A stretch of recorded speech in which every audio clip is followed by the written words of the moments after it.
আমরা যারা বিভিন্ন অফিস আদালতে বসে কাজ করি কিংবা ডাক্তাররা অনেকক্ষণ ধরে বসে রুগী দেখেন, আমরা মূলত সেকেন্ডারি লাইফস্টাইল করি।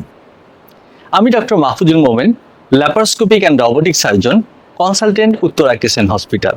খাবার নিয়ে সচেতন থাকলেও বিভিন্ন প্রয়োজনে আমরা নানা জাতীয় খাবার খেয়ে থাকি, যা মূলত চর্বি জাতীয় খাবার, যার ফলে রক্তে চর্বি পরিমাণ বাড়ছে, ওজন বৃদ্ধি পাচ্ছে।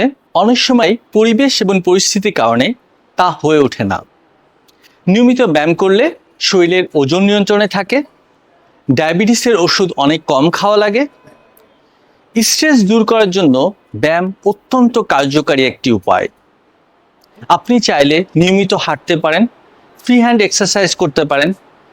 মাসল স্ট্রেচিং এক্সারসাইজগুলো করলে মাংসপেশি সচল থাকে, যা আপনার পুরুষত্ব ধরে রাখতে সাহায্য করে, এমনকি মাজা ব্যথাও কমে যাবে।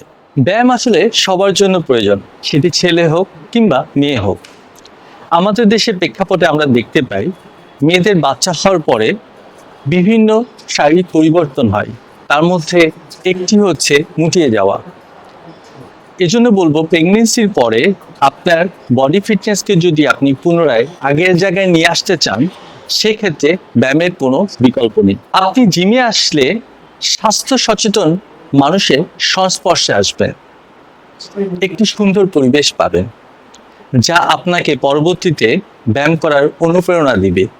আপনি যদি জিমে আসেন, ব্যায়াম যদি নাও করতে চান, সবার সাথে কথা বলতে বলতে একটু কার্ডিও করুন, একটু স্ট্রেচিং এক্সারসাইজ করুন, দেখবেন যে কিছুক্ষণ জিমে থাকলে কিছু না কিছু ব্যায়াম করা হয়ে যায়। জিমে এসে যদি আপনি ব্যায়াম করেন, তাহলে আপনি স্বাস্থ্য সচেতন কিছু মানুষের সংস্পর্শে আসবেন, একটি সুন্দর পরিবেশ পাবেন, যা পরবর্তীতে আপনাকে নিয়মিত ব্যায়াম করার জন্য অনুপ্রেরণা যোগাবে।